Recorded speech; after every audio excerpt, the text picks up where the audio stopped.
और 25 जून को संविधान हत्या दिवस मनाए जाने का डिप्टी सीएम सम्राट चौधरी और विजय कुमार सिन्हा ने स्वागत किया है। सम्राट चौधरी ने कहा कि जिन लोगों ने लोकतंत्र की हत्या की थी, जिनके बारे में देश के प्रधानमंत्री ने आम लोगों को बताया है, तो डिप्टी सीएम विजय सिन्हा ने कहा है कि कांग्रेस ने संविधान की हत्या की थी। आज राहुल गांधी उसी संविधान को लेकर घूम रहे हैं।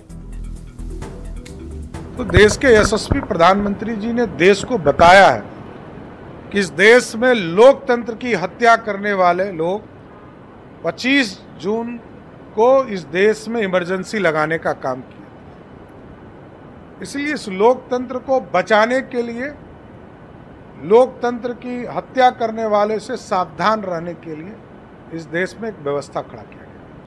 ये संविधान और संवैधानिक संस्था को जिन लोगों ने अपमानित किया, कलंकित किया, संविधान के विरुद्ध जिन लोगों ने षड्यंत्र रचा, उनके चेहरे को नई पीढ़ी को अवगत कराना।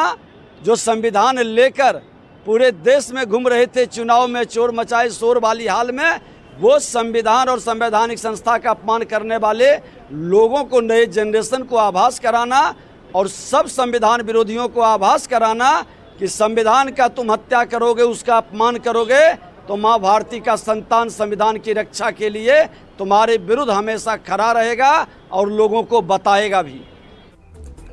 25 जून को संविधान हत्या दिवस मनाए जाने का केंद्रीय मंत्री जीतन राम मांझी ने भी स्वागत किया।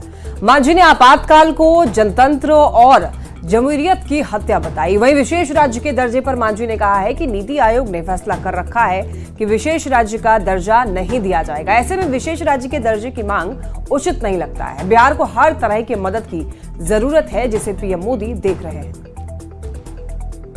बहुत स्वागत योग्य फैसला है, क्योंकि उस समय हम लोगों ने भी इसको देखा है, साथ रहते हुए भी भोगा है और मानसिक रूप में भी ये समझते थे कि जनतंत्र और जमहूरियत की हत्या है और संविधान की हत्या करने वाले, संविधान के खिलवाड़ करने वाले लोग उस समय संविधान को भूल गए थे।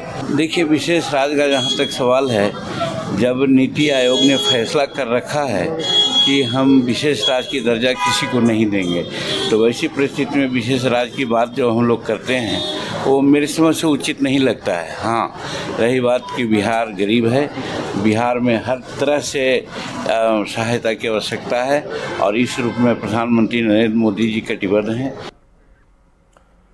और केंद्र सरकार ने 25 जून को संविधान हत्या दिवस घोषित कर दिया है। केंद्र सरकार की तरफ से इसको लेकर एक नोटिफिकेशन भी जारी किया गया। केंद्र सरकार के इस फैसले पर सियासत शुरू हो गई है। जेडीयू और बीजेपी ने केंद्र सरकार के इस कदम का स्वागत किया, तो आरजेडी ने बीजेपी पर हमला बोला और कहा कि केंद्र सरकार ने अघोषित